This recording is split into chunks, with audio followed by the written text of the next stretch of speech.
نحمده ونصلي على رسوله الكريم اما بعد سورة النساء پارا نمبر 5 آیت نمبر 77 رکو نمبر 11 خلاصه د رکو پس داغین لفظی ترجمه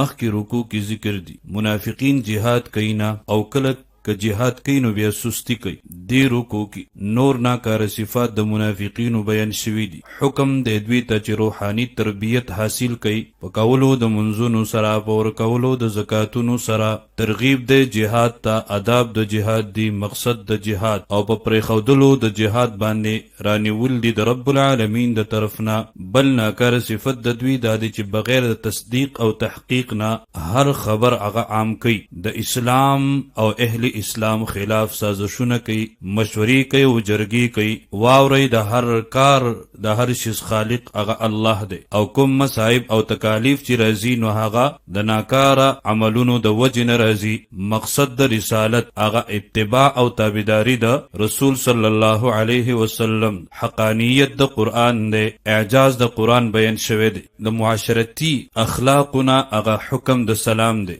بیا د سلام څه طریقه ده په سلام باندې س اجرونه او ثوابونه ملاویږي احادیثو کې مذکور دي بنیاد د اسلام هغه لا اله الا الله دی څومره چې احکام دي نو ټول حق دي سچ دي په هر انسان باندې فرض دي چې عمل پې وکړي اعوذ بالله من الشیطان الرجیم بسم الله الرحمن الرحیم الم تر آیا نګورې ته د تعجب په نظر الى الذین هغې کسانو ته قیل لهم چې وویلی شو هغوی ته کفو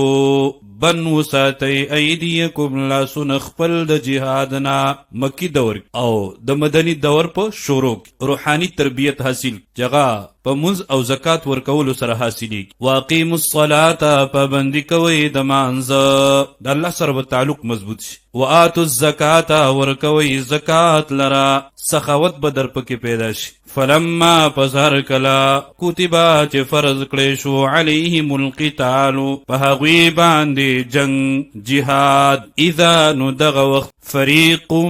منهم یو ډله د دوینا د ډلې نه مراد کومه ډله مفسرینو دو اقوال یو قول دا دی چې د دې نه مراد منافقین نو د هغوی ناکاره صفت بیانېږي یخشون الناس یره کوي د خلقنا الناس نه مراد کافر شو که خشیت الله پشان د یریدلو د الله نه او اشد خشیه یا د هغې نه هم زیات یریدل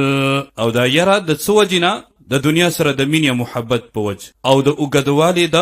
عمر د وجنه وقالوا او وای ربنا ای رب زمنګ لم كتبت ولی فرض کړو تا علینا القتال په موږ باندې جهاد جنگ لولا اخرتنا ولی ورستو نکړو تا موږ ته الى اجل قریب تر مودې یعنی نیټې نږدې ته قل ورته ووایه ای حبیب صلی الله علیه وسلم متاع الدنیا فایده د دنیا مزید د دنیا قلیل ډیری لګی دي والآخرت او اخرت خیر ډیر غوره دی لمن اتقا د پاره د هغه چا چې یریږي د الله نه څوک چې د الله نه یریږي هغه به د الله هر حکم مني ولا تظلمون ظلم بنشي کولی په تاسو باندې فتیلا په اندازه د تر د هډوکې د کجوري او دویم تاسو وایي چې موږ به دنیا کې پاتې شو د مرګ نه به مچ شو نو د مرګ نه بچ کېدی نه شئ اینما چرتهم تکونو چې تاسو یدرککم الموت راګیر بکړي تاسو مرګ ولو کنتم اگر چې تاسو فی بروج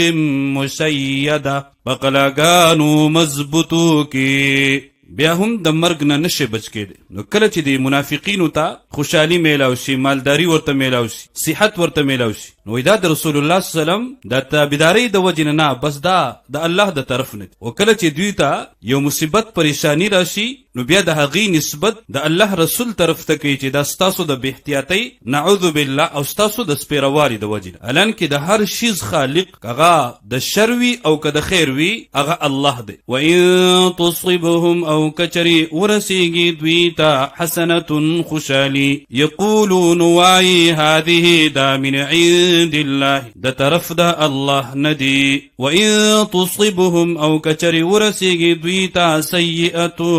سمصیبت یقولون وای هذه دا من عندك استاد طرفنا نسبت د سپیروالی کوي رسول الله تعالی لکه څنګه چې بنی اسرائیل حضرت موسی علیه السلام تکاو قل ورته وای حبیب صلی الله علیه وسلم کل دا ټول دی من عند الله د طرف د الله نا منافقین دا کم عقل وی په خبره پوهیږي نه فمالی پس حال ده هؤلاء القوم د دې قوم لا یکادون جنس دی ندی یفقهون حدیثا چه پوها شی پا خبر باندی ذکر د ادب چې کله خکار وی نسبت به الله تک او چې کله مصیبت پریشانی راشي نو بیا بخپل ځان ملامت کې خپل ګناه برا مخې تک ما اصابک هغه چې ورسیدا تا تا من حسنه سخوشالی فمن الله نو دا د طرف د الله ندی د الله شکر ادا وما اصابک او هغه چې ورسیدا تا تا من سیئه ستکلیف مصیبت پریشانی غم خفگان فمن نفسک نو دا دے استا دا نفس دا طرفنا خپل ځان ملامت کا اعمال طرف ته متوجه مقصد د رسالت صداقت د رسول بیانی وارسلناک ولګلې مونږ اے پیغمبر صلی الله علیه وسلم للناس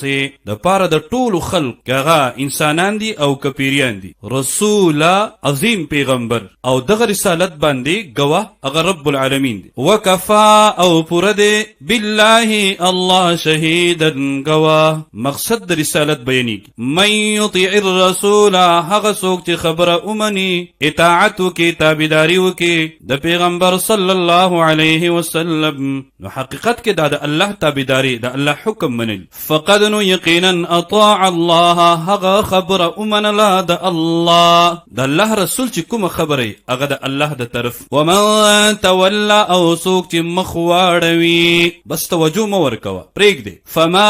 ارسلناک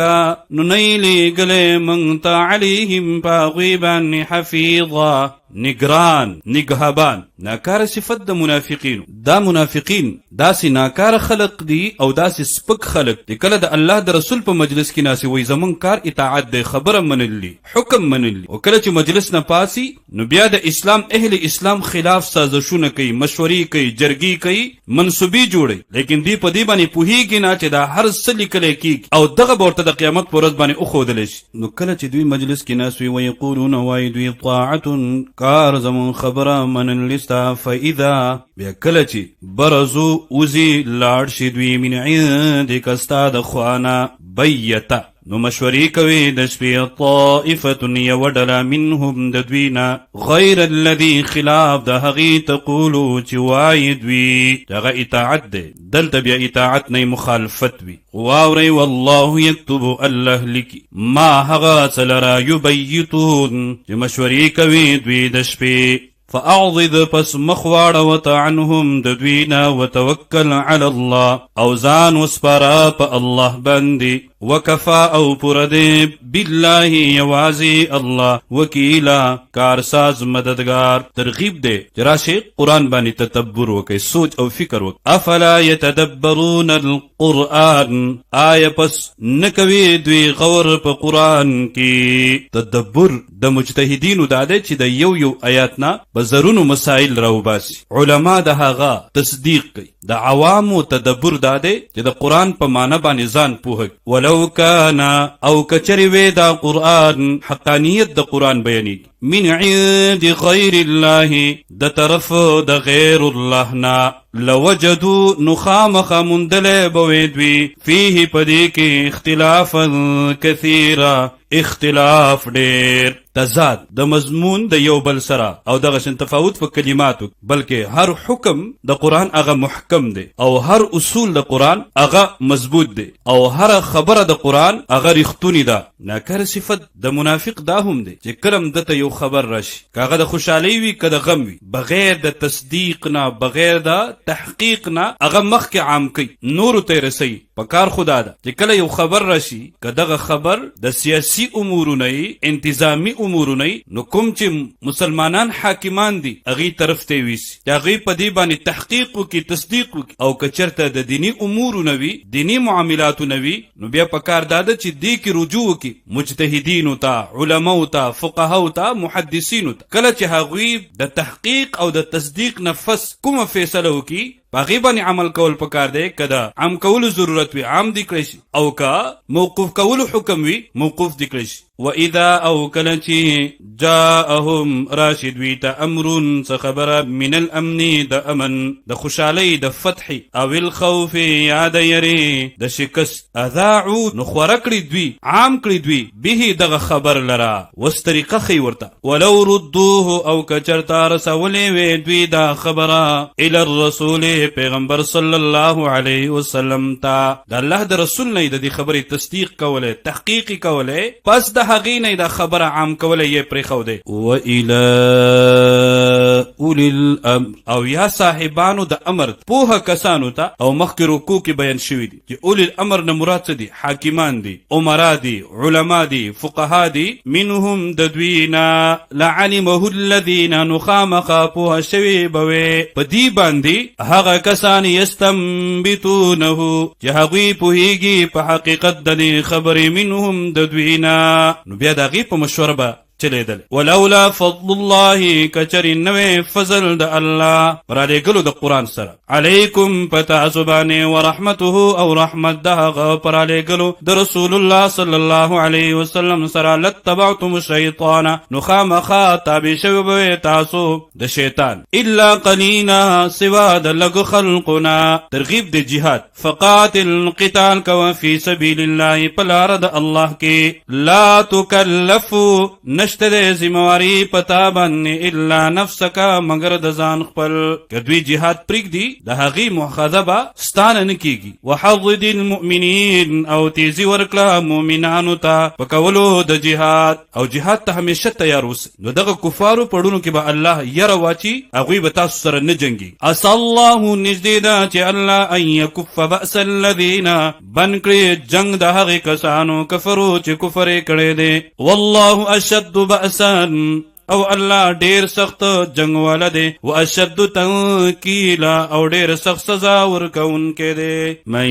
یشفع، چا چې سفارش وکړو، شفاعتا حسنتا، سفارش نیک، سفارش کولو باندې اجر او ثواب میلاویږي، په شرط د دې باندې چې سفارش دا به جایز وي، د چا د حق د ساقط کولو د پاره به نه وي، په دغې باندې به رشوت، عوض او اجرت نه اخیستلی کیږي. سفارش لکه یو کس جهاد ته ځي، داغه د پاره سفارش وکړي چې دته آلات د جهاد ورکا، د جهاد طرف ته ترغیب ورکول، د چا د نفي د پاره سفارش کول، د چا نه د نقصان لري کولو د پاره چا ته وینا کول، سفارش کول، اسلام طرف ته دعوت ورکول، داسې نور هم ډیر ښه کارونه دي چې هغې د پاره سفارش کولو باندې اجر او ثواب میلاویږي. یکون له،